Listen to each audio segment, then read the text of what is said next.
अब हम लोग पढ़ेंगे झारखंड के लोक नृत्य। हम लोगों ने झारखंड के लोक साहित्य को देख लिया है। तो ऐसा है कि झारखंड की जो संस्कृति है वो विभिन्नताओं से भरा पड़ा है और झारखंड संगीत और लोक नृत्य के क्षेत्र में संपन्न प्रदेश भी है। और झारखंड के विषय में एक कहावत प्रचलित है कि यहाँ पर चलना ही नाच है और बोलना ही गीत है। मतलब यहाँ पे कोई भी छोटा छोटा कोई भी चीज होता है, यहाँ के लोग अपना मनोरंजन नाच और गा के करते हैं। और साथ ही यहाँ के जितने भी नृत्य संगीत है वे सामूहिक रूप से किया जाता है। और यहाँ पे मतलब सामूहिक रूप से होता है तो ये समझ में नहीं आता है कि कलाकार कौन है और दर्शक कौन है। इन दोनों के बीच में ज्यादा गैपिंग नहीं होता है। तो हम लोग आज एक एक करके सभी नृत्य को देखेंगे। बहुत सारे नृत्य है और एक एक करके सारे को देख लेते हैं। तो सबसे पहला जो नृत्य है वो है हमारा छऊ नृत्य। तो छऊ नृत्य एक पुरुष प्रधान ओजपूर्ण नृत्य है जिसमें पौराणिक ऐतिहासिक कथाओं का मंचन हेतु पात्र विभिन्न प्रकार के मुखौटे पहनते हैं। छऊ क्या है कि पुरुष प्रधान। इसमें एक ये याद रखना है, छऊ नृत्य जो है वो पुरुष प्रधान नृत्य है। और इसमें क्या होता है कि पौराणिक कथा या ऐतिहासिक कथाओं के मंचन के लिए पात्र विभिन्न प्रकार के मुखौटा पहनते हैं। मतलब अगर रामायण का ऊपर वो लोग मंचन कर रहे हैं तो उसमें रामायण के जो कला है, राम है, रावण है, उन लोगों का मुखौटा पहन के मंचन करते हैं। इस नृत्य में कथानक सदैव मौजूद रहता है। मतलब है कि कथानक से तात्पर्य है कि कोई ना कोई कथा पर ही नृत्य होता है। जबकि झारखंड के अन्य लोक नृत्यों में केवल भावों की अभिव्यक्ति होती है और भी बाकी लोक नृत्य है जिसमें केवल भाव की अभिव्यक्ति होती है, लेकिन छऊ नृत्य में कथानक हमेशा मौजूद रहता है। सुधेंदु नारायण सिंह द्वारा सर्वप्रथम छऊ नृत्य का प्रदर्शन विदेश में 1938 में किया गया था। अब यहाँ पे सुधेंदु नारायण सिंह द्वारा छऊ नृत्य का प्रदर्शन पहली बार विदेश में 1938 में किया गया था। इसे भी याद रखना है।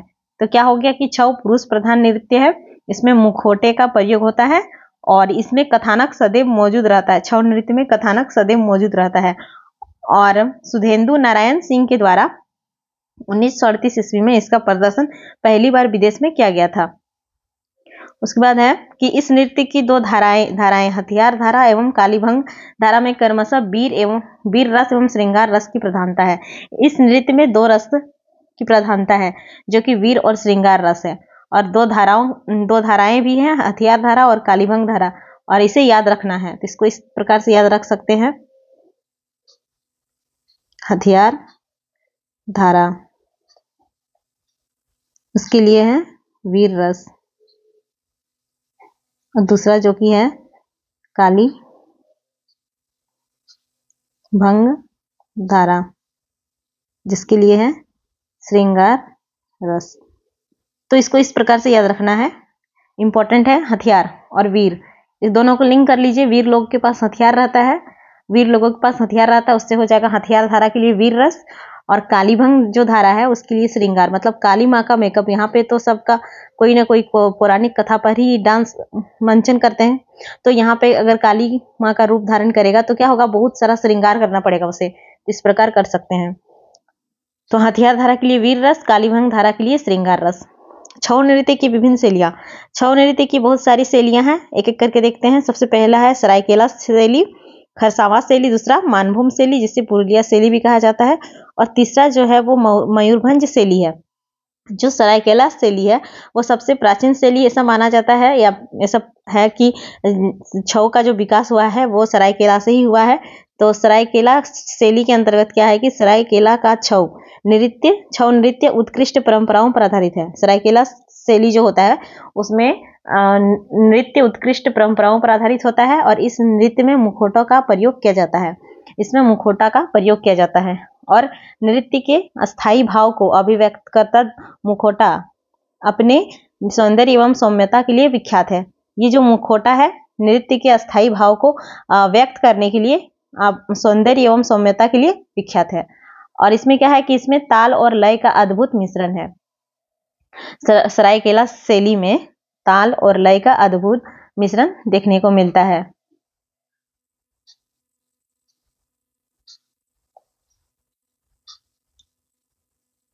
और यहाँ पे एक थोड़ा सा कुछ छूटा है। सरायकेला शैली का जो आधार है,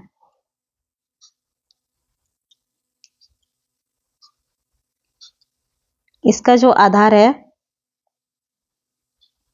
वो परिखंडा नामक युद्ध माना जाता है। इसका जो आधार है वो परिखंडा नामक युद्ध माना जाता है और इसका अर्थ होता है हमले एवं रक्षा का नृत्य। हमले एवं रक्षा का नृत्य। तो सरायकेला शैली क्या है कि सबसे प्राचीन शैली है। ऊपर से इसमें जो नृत्य होता है वो परंपराओं पर आधारित होता है। इसमें मुखौटा का प्रयोग किया जाता है और एक है कि इसमें ताल और लय का एक अद्भुत मिश्रण पाया जाता है। साथ ही इस नृत्य का जो आधार है सरायकेला शैली का वो है परिखंडा नामक एक युद्ध है, उसे माना जाता है और इसका तात्पर्य होता है हमले एवं रक्षा का नृत्य। हमले एवं रक्षा का नृत्य। अब है दूसरा खरसावा शैली। खरसावा शैली में मुखौटा का प्रयोग नहीं होता। सरायकेला शैली में मुखौटा का प्रयोग होता है जबकि खरसावा शैली में मुखौटा का प्रयोग नहीं होता है। इसमें क्या होता है कि कलाकार अपने चेहरे पर जो नृत्य का मंचन करते हैं वे अपने चेहरे पर गाढ़े रंगों का प्रयोग करते हैं और इसका जो शैली का जो आधार है खरसावा शैली में मुखौटा का प्रयोग नहीं किया जाता है और इसमें कलाकार अपने चेहरे पर रंगों का प्रयोग करते हैं जबकि सरायकेला शैली में मुखौटा का प्रयोग किया जाता है। अब तीसरा है मानभूम शैली। इसे पुरुलिया शैली भी कहा जाता है। तो सरायकेला शैली की तरह ही पुरुलिया शैली में भी मुखौटों का प्रयोग किया जाता है और यहाँ पे पौराणिक, धार्मिक और वीर रस से प्रभावित कथा वस्तु के कारण मुखौटों का क्षेत्र सीमित है। यहाँ पे पौराणिक कथाओं का मंचन किया जाता है, धार्मिक कथाओं का और वीर रस से प्रभावित कथा वस्तु होता है जिसके कारण मुखौटे का जो है क्षेत्र वो सीमित है और इसमें श्रृंगार रस से संबंधित जब कथा वस्तु होता है तो उसमें मुखौटों का अभाव होता है, तो उसमें मुखौटा का प्रयोग नहीं किया जाता है। मयूरभंज शैली में क्या है कि मयूरभंज छौ में मुखौटों का प्रयोग नहीं होता है।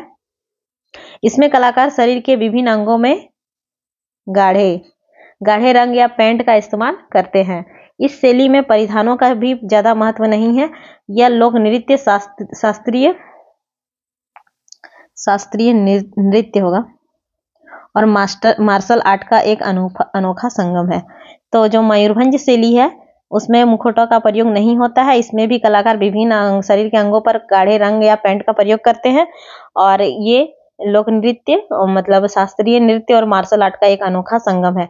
तो पहला जो है सरायकेला शैली, ये सबसे प्राचीन है। इसमें परंपराओं पर आधारित नृत्य किया जाता है और मुखौटा का प्रयोग किया जाता है और साथ ही इसमें एक इस नृत्य का जो आधार है वो परिखंडा नामक युद्ध है जिसका अर्थ होता है हमले एवं रक्षा का नृत्य। खरसावा शैली जो है उसमें मुखौटों का प्रयोग नहीं किया जाता है। इसमें कलाकार अपने चेहरे पर पेंट कर लेते हैं या फिर गाढ़े रंग का प्रयोग करते हैं। और पुरुलिया शैली में क्या है कि इसमें ये सरायकेला शैली की तरह ही मुखौटा का प्रयोग होता है और यहाँ पे क्या पौराणिक, धार्मिक, वीर रस से प्रभावित कथा वस्तु कारण मुखौटों का क्षेत्र सीमित है और इसमें क्या होता है कि श्रृंगार रस से जो संबंधित कथा वस्तु है और मुखौटा उसका अभाव पाया जाता है। मयूरभंज शैली में मुखौटों का प्रयोग नहीं होता है और इसमें भी खरसावा शैली के भांति ही कलाकार अपने चेहरे पर या शरीर के विभिन्न अंगों में गाढ़े रंग का पेंट या फिर रंग या पेंट का इस्तेमाल करते हैं। और साथ ही जो इसका आधार है मयूरभंज शैली का आधार है उसका है रुक मार नाचा। छूट गया है, इसे ऐड कर दूंगी बाद में। रुक मार नाचा जिसका अर्थ होता है रुक मार नाचा का अर्थ होता है हमले एवं रक्षा का नृत्य। एक जरा मिस्टेक हो गया है। और जो परिखंडा था उसका मतलब होता है तलवार एवं ढाल का परंपरागत खेल।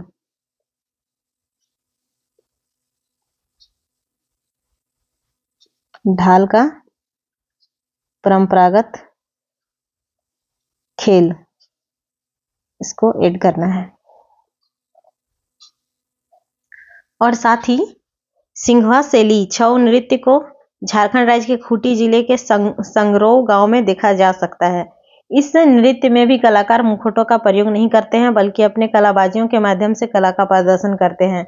इस नृत्य का नर्तक अपना संबंध सिंधु घाटी से जोड़ते हैं।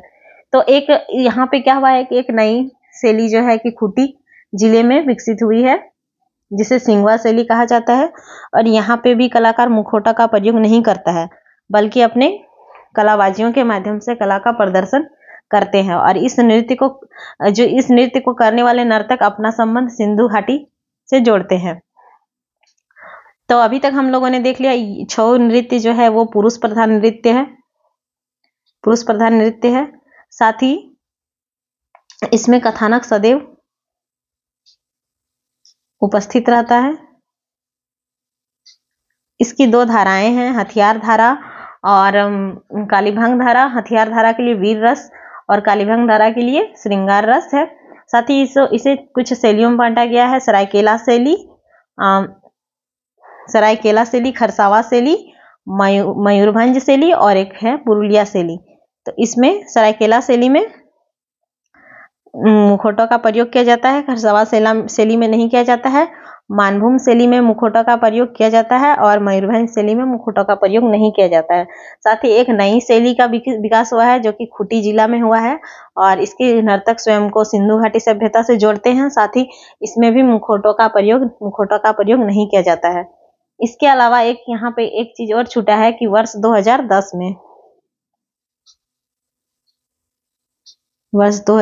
में छऊ नृत्य को यूनेस्को द्वारा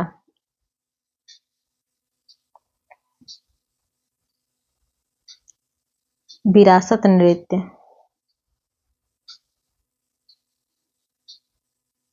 में शामिल किया गया है। जबकि 2020 में जीआई टैग मिला था कोहबर और सोहराय चित्रकला 2010 में छऊ नृत्य को यूनेस्को द्वारा विश्व विरासत में शामिल किया गया और 2020 में जीआई टैग मिला किसको, कोहबर और सोहराय चित्रकला को। तो यहाँ पे हम लोग देखते हैं कि छऊ नृत्य से संबंधित जो नर्तक है उन्हें पद्मश्री पुरस्कार से सम्मानित किया जा चुका है। कुछ नाम है और कब कब किया गया है वो देखेंगे। सबसे पहला जो नाम है वो राजकुमार सुधेंदु नारायण सिंह है, जिन्हें 1991 में पद्मश्री पुरस्कार दिया गया है। सुधेंदु नारायण सिंह को 1991 में दिया गया है। उसके बाद केदारनाथ साहू को 1981 में, सॉरी कुछ मिस्टेक है, 81 नहीं होगा, 2005 होगा। केदारनाथ साहू को 2005 में दिया गया है। उसके बाद श्यामचरण पति को 2006 में, मंगला प्रसाद मोहंती को 2008 में, मकर ध्वज दरोगा को 2011 में और पंडित गोपाल प्रसाद दुबे को 2022 में। साथ ही साथ विक्रम कुंभकार को 1990 में, सहस्त्र आचार्य को 2004 में, पंडित गोपाल प्रसाद दुबे को 2016 में, तपन कुमार पटनायक को 2018 में और ब्रजेंद्र कुमार पटनायक को 2019 में। यहाँ एक मिस्टेक है, गुरु सहस्त्र आचार्य को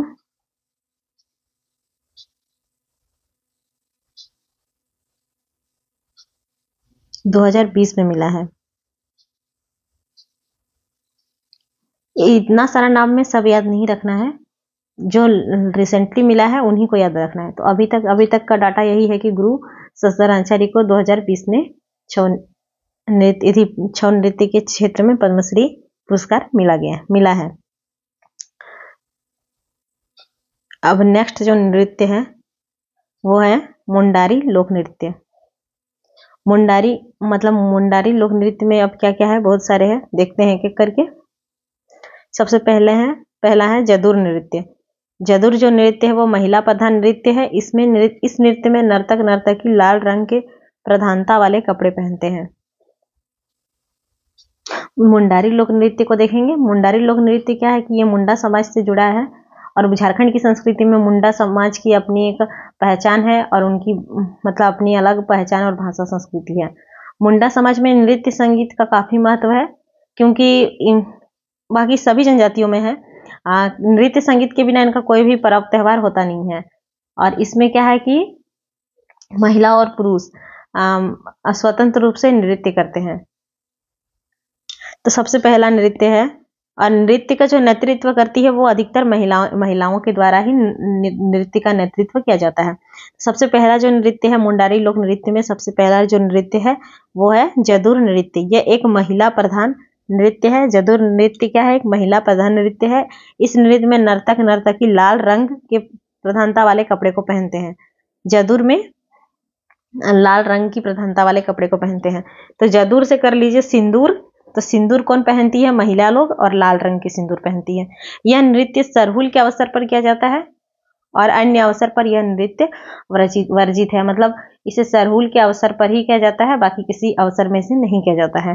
तो जदुर नृत्य महिलाओं के द्वारा किया जाता है, और ये इसमें लाल रंग के कपड़े की प्रधानता होती है।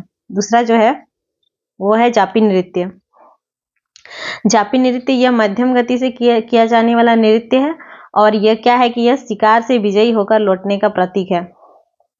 तो हम लोग पिछली क्लास में हम लोगों ने देखा था कि मुंडा लोकगीत, उसमें एक जापी गीत भी गाया जाता है जो कि शिकार से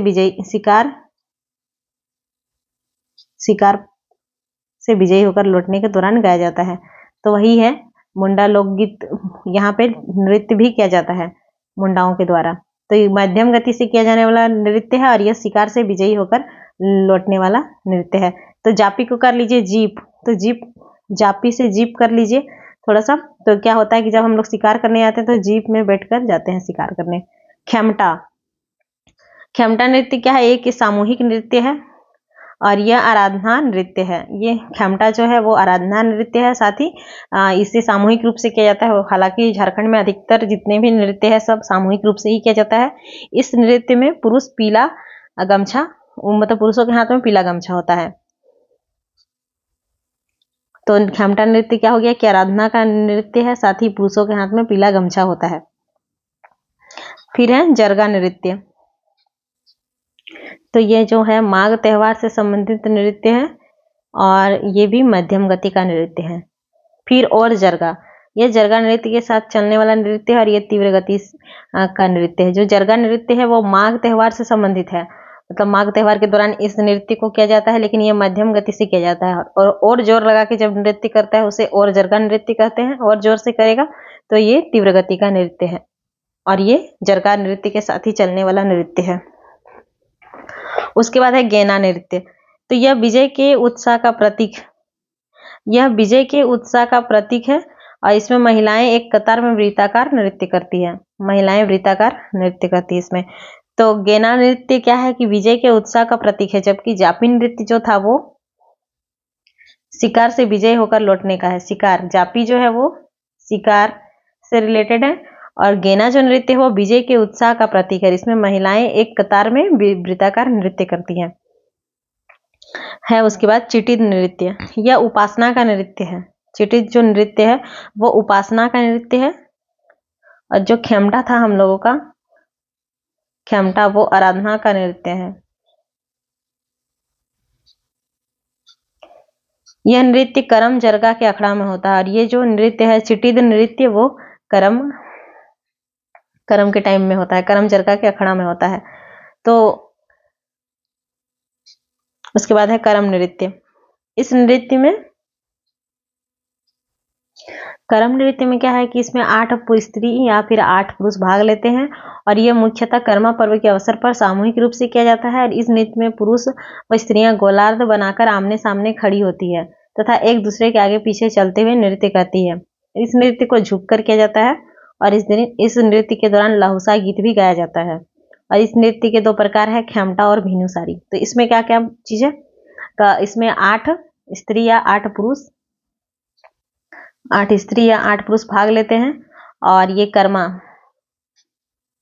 कर्मा पर्व के अवसर पर किया जाने वाला नृत्य है। और साथ ही इसमें गोल आकार में आमने सामने में खड़े होकर नृत्य करते हैं और झुककर करते हैं। और इस नृत्य के दौरान लहुसा गीत गाया जाता है। लहुसा गीत गाया जाता है।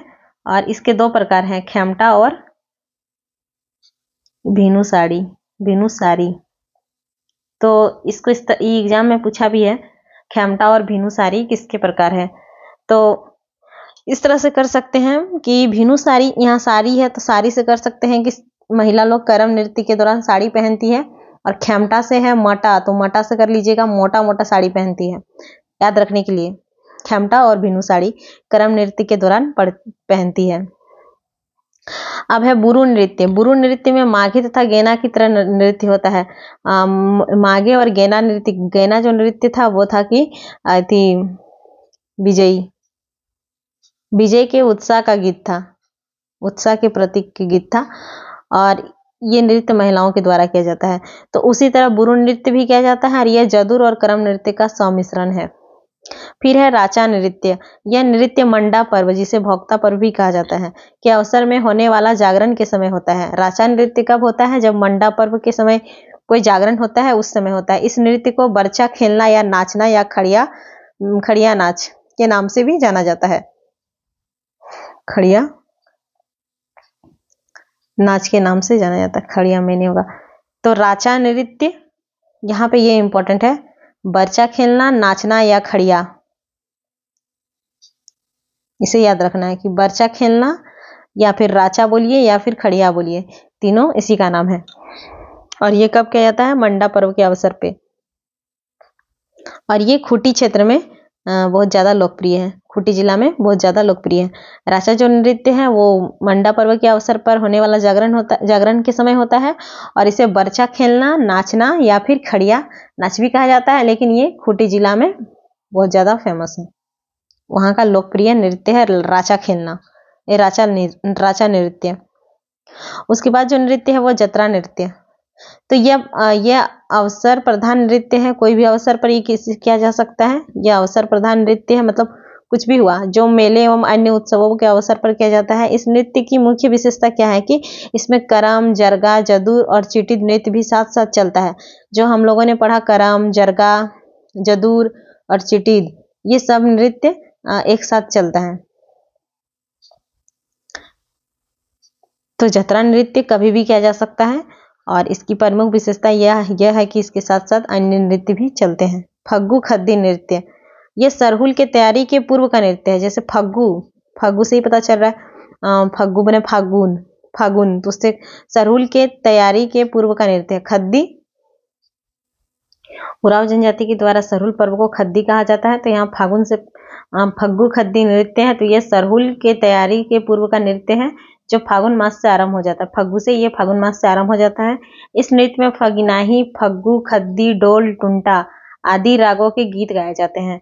इसमें क्या क्या होता है? फगिनाही, फग्गू, खद्दी, डोल, टुंटा आदि राग होते हैं, उसके गीत गाए जाते हैं। इस नृत्य की समाप्ति पर लोग हुर्रे की ध्वनि निकालते हैं। तो फग्गू खद्दी नृत्य की समाप्ति के बाद लोग हुर्रे की ध्वनि निकालते हैं।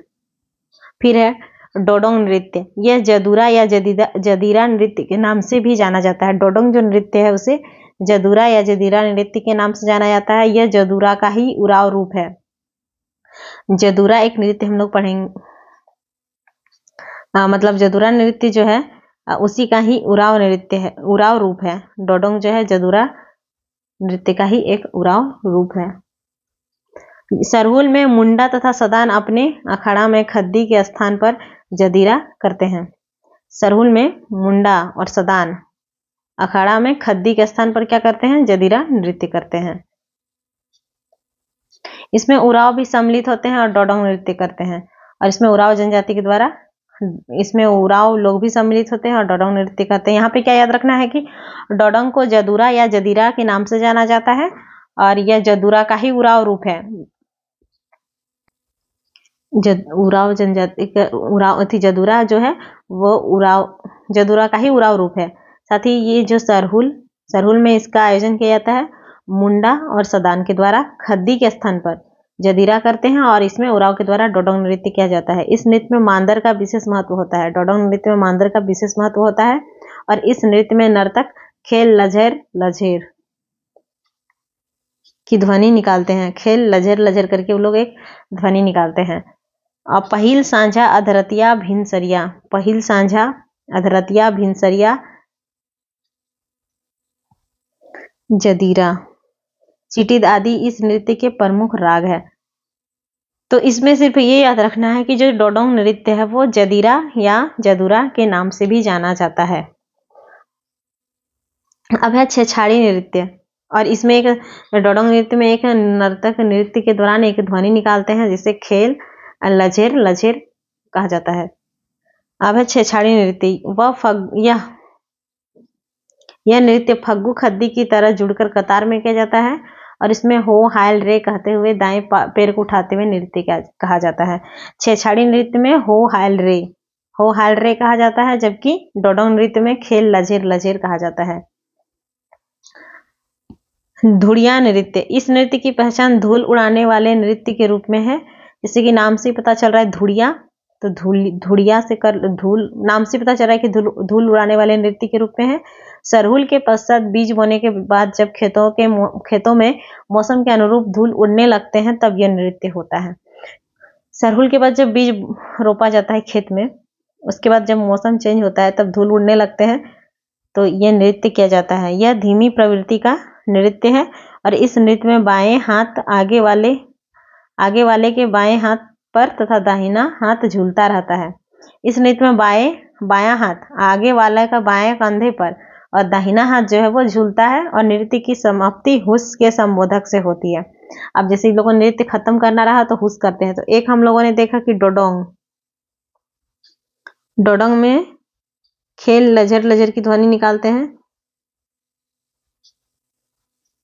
खेल लझेर लझेर।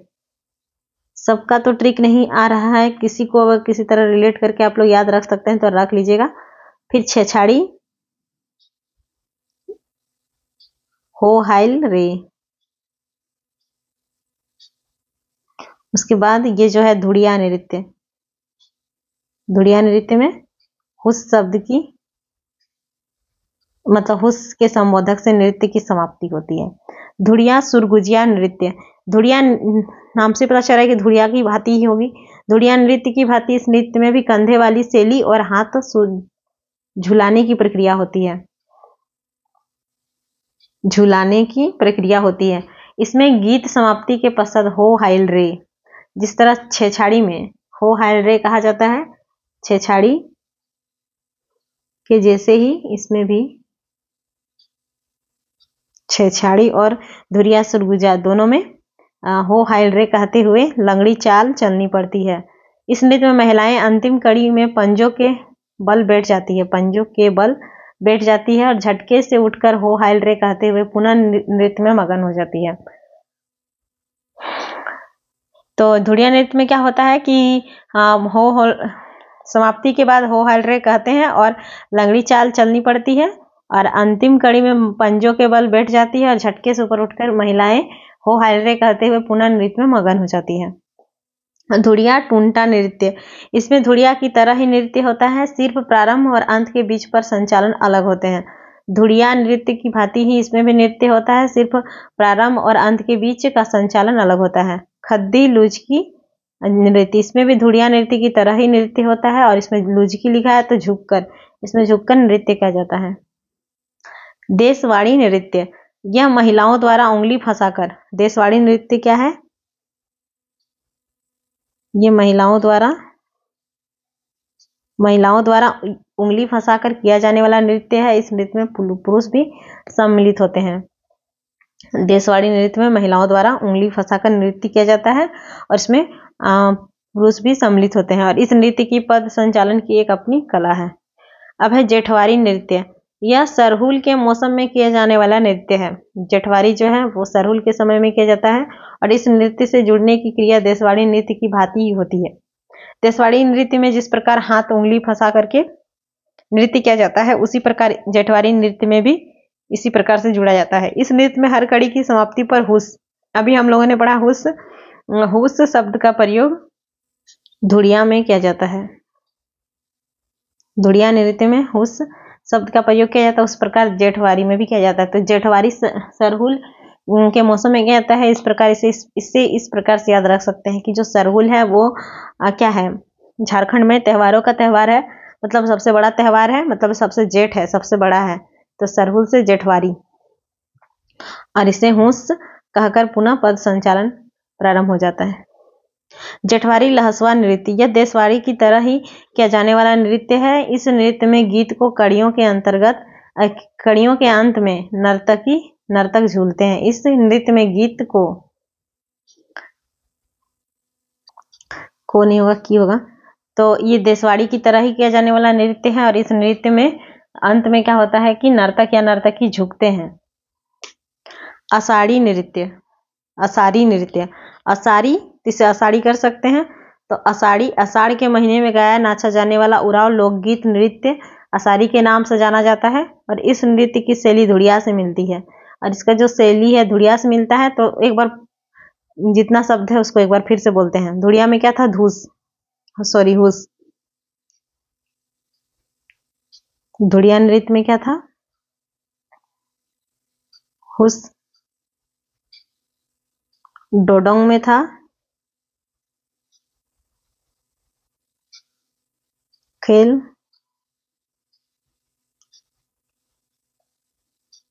लझेर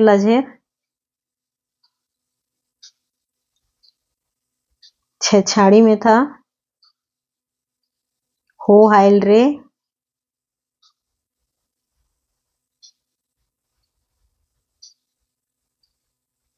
फग्गू खद्दी नृत्य में था हुर्रे। उसके बाद और एक हुस कहाँ मिला हमें, जेठवारी नृत्य में।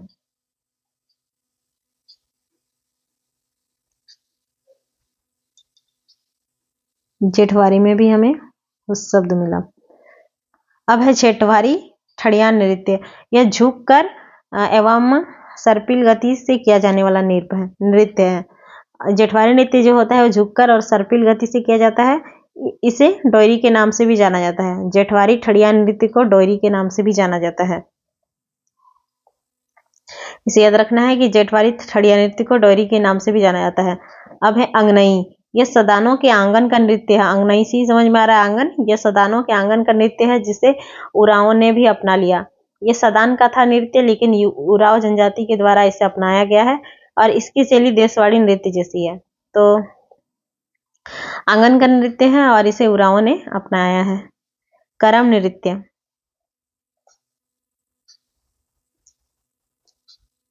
करम नृत्य पिछले अभी देखा हम लोगों ने वही वाला है, तो इसमें कुछ थोड़ा सा अलग है। यह करम पूजा के अवसर पर किया जाने वाला नृत्य है। यह नृत्य उरांव समाज में भादो आश्विन कार्तिक तक चलता है और ये जो नृत्य किया जाता है वह उरांव समाज के द्वारा भादो महीना में आश्विन और कार्तिक तक चलता है। करम के गीतों नृत्यों को विधि अनुसार प्रस्तुत किया जाता है जिसके भिन्न भिन्न नाम है, जैसे कि पहिल सांझा, अधरतिया, भिनसरिया, लुझरी, झैल चुका, करम थापड़ी, करण भरनी आदि। कर्मा एक पारंपरिक नृत्य है जो झारखंड, पश्चिम बंगाल, असम, छत्तीसगढ़, उड़ीसा, मध्य प्रदेश तथा बांग्लादेश में किया जाता है। यह करम पर्व के अवसर पर प्रस्तुत किया जाता है। तो क्या है कि ये एक पारंपरिक नृत्य है जो झारखंड के साथ साथ पश्चिम बंगाल, असम, छत्तीसगढ़, उड़ीसा और साथ ही बांग्लादेश में भी इसका प्रस्तुत किया जाता है। कर्मा के अवसर पर मतलब एक उपासना नृत्य है और इस नृत्य में महिलाएं गीत गाने के साथ साथ सिसकारियां मारती है। और खेमटा एवं भेनुसारी, जो कि हम पहले देख चुके हैं कि खेमटा और भेनुसारी इसी का एक भेद है। और इस गीत का जो नामकरण हुआ है नृत्य का वो करम वृक्ष के नाम पर ही हुआ है। मतलब कर्मा जो त्योहार है उसमें करम वृक्ष की बहुत ज्यादा प्रधानता है। जब हम लोग त्योहार पढ़ेंगे उस समय पता चल जाएगा। हालांकि गांव देहात में हम लोगों ने देखा है करम डाली गाड़ते हुए कर्मा त्योहार में, तो उसी के आधार पर इसका नामकरण हुआ है। अब है माठा नृत्य। उरांव समाज में कर्मा पर्व की समाप्ति के पश्चात माठा गीत गाने का प्रचलन है। तो कर्मा पर्व की समाप्ति के बाद क्या होता है कि उरांव समाज में माठा गीत गाने का प्रचलन है। यह एक पंक्तिबद्ध नृत्य है जिसमें आगे पीछे होकर क्रम से पीछे वाले का दाहिना हाथ आगे वाले के कंधे पर होता है। इतना ये सब जो है ना कि आगे किस तरह आगे पीछे डांस करता, वो सब ध्यान नहीं रखना है। मतलब सिर्फ ये ध्यान में रखना है कि ये कर्मा की पर्व की समाप्ति के बाद माठा नृत्य को किया जाता है। कर्मा पर्व की समाप्ति के बाद माठा नृत्य किया जाता है, वो भी उरांव समाज में। फिर है जरगा नृत्य। जरगा नृत्य अभी हम लोगों ने देखा था, फिर से जरगा नृत्य आ गया, इसे नहीं करना है। चाली नृत्य, यह कंधा पकड़ के और हाथ झुलाने वाली नृत्य शैली है, इसे झुमरी कहा जाता है। चाली नृत्य को झुमरी नृत्य भी कहा जाता है, इसे चाली नृत्य। चाली नृत्य, चाली नृत्य को झुमरी नृत्य के नाम से भी जाना जाता है। चाली रियो रे नृत्य, इसमें नृत्य करने वाले की सजावट झुमरी नृत्य जैसा ही होता है, मतलब वही चाली नृत्य जैसा ही होता है। इसमें पैरों को फेंकते हुए नृत्य होता है, साथ में कीर्तयाना गाते समय पीछे के बदले आगे बढ़ते हैं। चाली रियो नृत्य जो कि सेम ये चाली नृत्य के जैसा ही होता है और पैरों को फेंकते हुए इसमें नृत्य किया जाता है। चाली बरियो नृत्य, इसमें नर्तक अपना एक हाथ आगे वाले के कंधे पर रखते हैं जबकि दूसरा झुलाते हुए नृत्य करते हैं। इसमें गीतों के साथ पांव को भी झुलाते हुए नृत्य करते हैं। बिरिझिया ठड़िया नृत्य, ठड़िया, इस नृत्य में देशवाड़ी नृत्य का छाप स्पष्ट दृष्टिगोचर होता है। इसमें नृत्य के समय पद संचालन क्रम के साथ कमर ऐंठते हुए आगे बढ़ते हैं। इस नृत्य में हो रे कहते हुए दोनों पैरों से उछाला जाता है। तो बिरिजिया ठड़िया नृत्य में क्या होता है कि हो रे, इसमें मतलब इस नृत्य में क्या होता है, हो रे कहते हुए दोनों पैरों से उछला जाता है। जितना भी नृत्य है सभी नृत्य इंपॉर्टेंट नहीं है और ना ही सबसे क्वेश्चन पूछा जाता है, लेकिन अब हम लोगों को सिलेबस में मेंशन है कि नृत्य पढ़ना है तो किसी को छोड़ नहीं सकते हैं, इसीलिए सबको एक बार तो जरूर पढ़ना पड़ेगा और कोशिश करना होगा कि जितना ज़्यादा से ज़्यादा याद रख सके। और मैं भी कोशिश कर रही हूँ कि जितना रिलेट करके याद करा जा सके, क्योंकि इतना सारा नृत्य है और इस तरह का वर्ड है कि याद रहना कठिन है। तो अगर आप लोग को भी लगता है कि इस तरह से इसे लिंक करके हम लोग याद कर सकते हैं या फिर मतलब किसी तरह से लिंक करके ही याद होगा, रटने से याद नहीं होगा, इतना सारा नृत्य है, इतना सारा गीत है, कहीं ना कहीं भूलना है ही। तो जितना याद होने का कोशिश हो रहा है याद करिए, जितना लिंक कर पा रहे लिंक करिए। लेकिन हाँ, सबको एक बार देख लीजिए, क्या पूछ देगा कोई गारंटी नहीं है, क्योंकि स्पेशल करके लोक नृत्य लिखा हुआ है तो सारा नृत्य को देखना पड़ेगा हम लोगों को। इस नृत्य में हो रे बिरिजिया ठड़िया नृत्य में हो रे कहते हुए दोनों पैरों को उछाला जाता है। करम पैरी नृत्य, इस नृत्य का शुभारंभ धुड़िया नृत्य। धुड़िया नृत्य क्या था, धूल उड़ाने से था। इसमें हम लोगों ने पढ़ा कि हुस की ध्वनि निकाली जाती है। जहां जहां मिलेगा एक बार रिपीट करते जाऊंगी। और धुड़िया के साथ साथ देशवाड़ी में भी, देशवाड़ी इसमें भी था, हुस की ध्वनि निकाला जाता है। तो इसमें क्या है, पैरों को डुलाना और उछलना। इस नृत्य की किस तरह नाचा जाता है वो सब नहीं पूछा जाता एग्जाम में। जदीरा नृत्य, इसमें मटकते हुए नृत्य होता है। इस नृत्य में प्रत्येक 6 मात्राओं की गीत की कड़ी पर आगे पीछे होना पड़ता है। फिर है इंपॉर्टेंट नृत्य जो कि डमकच है। जो इंपॉर्टेंट है वो सब ज्यादा ध्यान देना है। डमकच नृत्य, यह उरांव का सर्वाधिक लोकप्रिय नृत्यों में से एक है। तो ये उरांव का सबसे अधिक लोकप्रिय नृत्य है, लेकिन केवल उरांव के द्वारा भी नहीं किया जाता, बाकी जनजातियों के द्वारा भी किया जाता है। सदानों में जहां यह नृत्य सीमित समय तक होता है, सदान के द्वारा भी किया जाता है। सदान में क्या होता है कि यह सीमित समय, कोई एक निश्चित समय के लिए होता है, वहीं उरांव में यह साल भर चलने वाला नृत्य है। और डमकच जो है कि उरांव में साल भर चलता है, जबकि सदानों में कुछ समय के लिए होता है। झारखंड की स्थानीय जनजातियों के बीच प्रचलित जसपुरिया, असमिया, झुमटा, एक दारिया, दोहरी आदि डमकच नृत्य के प्रकार है। जिस प्रकार एग्जाम में पूछा था कि कर्मा नृत्य की क्या क्या प्रकार है, उस प्रकार से डमकच नृत्य के प्रकार भी पूछ सकते हैं। इसलिए जसपुरिया, असमिया, झुमटा, एक दारिया, दोहरी, इसे याद रखना है। तो डमकच नृत्य कब किया जाता है? नृत्य संगीत में जब नृत्य होता, शादी विवाह में किया जाता है। और उस समय क्या होता है कि शादी घर में बहुत ज्यादा सबके अंदर जोश रहता है, पूरा हर्षोल्लास के साथ वो लोग नाचते हैं। तो उससे जसपुरिया कर सकते हैं, जोश से जसपुरिया। असमिया, समय बहुत कम रहता है, असमिया। फिर झुमटा, एक दारिया, दोहरी, याद रखना ही पड़ेगा किसी तरह से। डमकच मूलतः स्त्री प्रधान नृत्य है, और ये क्या है, स्त्री प्रधान नृत्य है, परंतु कहीं कहीं पुरुष की भी इसमें सहभागिता होती है। लेकिन कहीं हम लोग पढ़ेंगे कि इसमें पुरुष भाग नहीं ले सकते हैं। लेकिन जहाँ इसमें हम लोग अभी देख रहे हैं कि उराव का सर्वाधिक लोकप्रिय नृत्य है, तो थोड़ा बहुत कहीं ना कहीं चेंजिंग होगा। लेकिन सदानों में जब ये नृत्य होता है तो उसमें पुरुषों की सहभागी, मतलब पुरुष उसको उसमें भाग भी नहीं ले सकते, ना ही देख सकते हैं। तो डमकच मूलतः स्त्री प्रधान ही नृत्य है, लेकिन कहीं कहीं कोई जनजाति में आपको पुरुष की सहभागिता भी दिखेगी। इस नृत्य में भाग लेने वाली युवतियां अपने जूड़े को डमरू के आकार में संवारती है, और ये लोग क्या है कि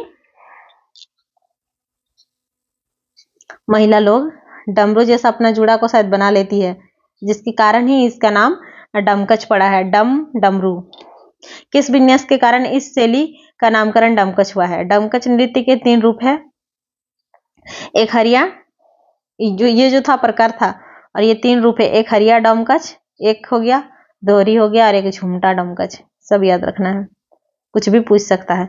एक हरिया डमकच, दोहरी डमकच और झुमटा डमकच। तो डमरू जैसा होने के कारण से इसका नाम पड़ा है।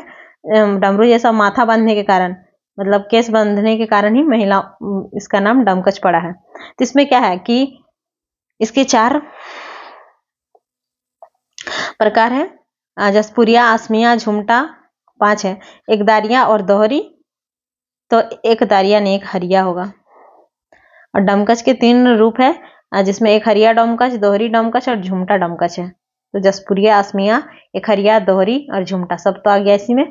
तुसगो नृत्य, ये कर्म पर्व की समाप्ति के पश्चात किया जाने वाला नृत्य है। तुसगो जो नृत्य है वो कर्म पर्व की समाप्ति के बाद किया जाता है। इसमें नृत्य गीत गंभीर एवं धीमा होता है। इसमें जो नृत्य और गीत होता है धीमा होता है। इस नृत्य में सभी उम्र के लोग सम्मिलित होते हैं। तुसगो माने तुम सब आ जाओ, सब नाचो, जितना उम्र का है। यह एक समूह नृत्य है जिसमें कंधे पकड़कर हाथ झुलाते हुए नृत्य किया जाता है। इस नृत्य की प्रमुख विशेषता यह है कि इसमें मांदर की चाटी उल्टाने पर चला रे हेरे, ये जो है तुसगो, चला रे हेरे, तुम सब चलो हरे हेरे, चला रे हेरो कहते हुए एक दूसरे की बांह पकड़ नृत्य करते हैं और आगे बढ़ते हैं। डाहर नृत्य, तो यह नृत्य माघ महीने में माघ बोंगा पर्व के अवसर पर किया जाता है। डाहर नृत्य कब किया जाता है, ये याद रखना है, माघ बोंगा पर्व के अवसर पर किया जाता है। और इसे लांगड़े नृत्य के नाम से भी जाना जाता है। लांगड़े नृत्य के नाम से भी जाना जाता है, और यह एक सामूहिक नृत्य है जो कि गांव के अखाड़ा में संपन्न होता है। लांगड़े है, इसे लांगड़े नृत्य के नाम से भी जाना जाता है। तो जो लंगड़ा है वो डहर में नहीं चल पाता है अच्छा से, तो इस तरह कर सकते हैं। डहर माने रास्ता, तो डहर में उसे चलने में प्रॉब्लम होती है।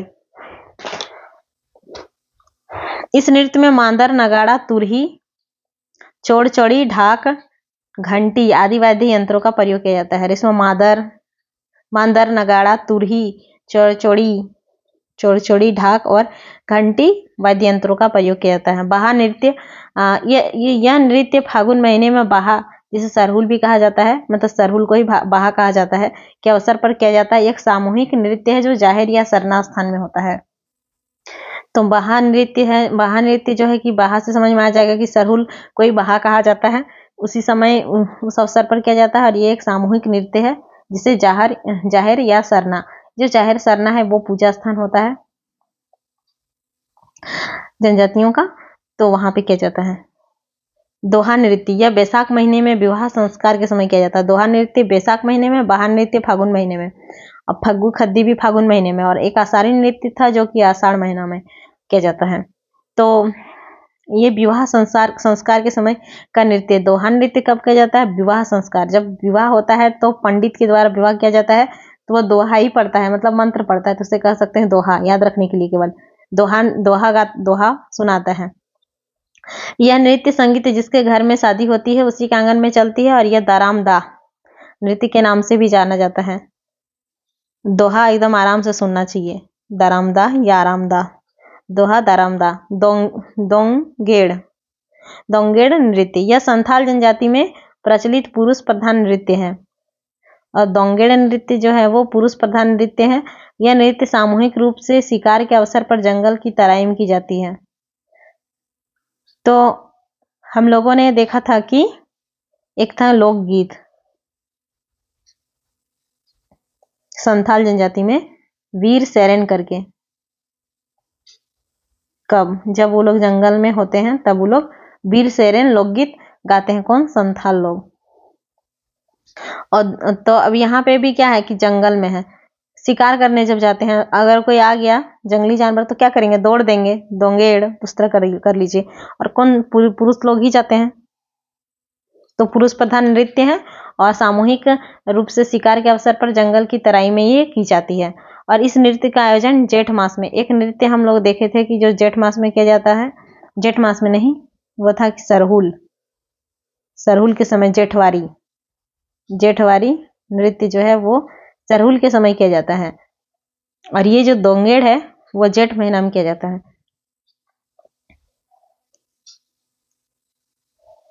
इस अवसर पर सिंगराई नृत्य का आयोजन भी पुरुषों द्वारा किया जाता है।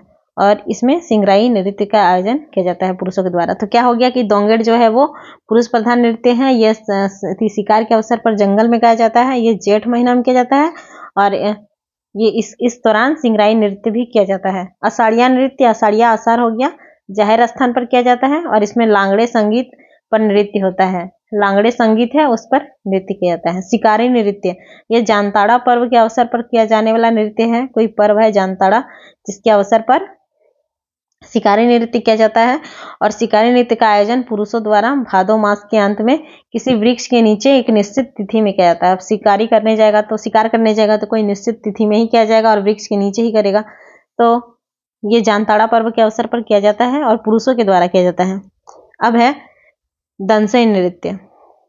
दंसई जो नृत्य है यह मुख्यतः मंत्र विद्या की प्राप्ति के प्रशिक्षण के अवसर पर किया जाने वाला संगीत है। मतलब हम लोगों का जो समाज है उसमें मंत्र तंत्र पर ज्यादा भरोसा किया जाता है। तो बहुत कोई मंत्र सीखता है, जब मंत्र की प्राप्ति हो जाती है, प्रशिक्षण किया जाता है, तो उस समय दंसई नृत्य किया जाता है। यह नृत्य दशहरा के अवसर पर गुरु गृह में, जिसके घर में वो मंत्र सीखने जाता है उसके घर में गुरु चेलों के मध्य होता है। दंसई नृत्य, दंसई दशहरा, ठीक है।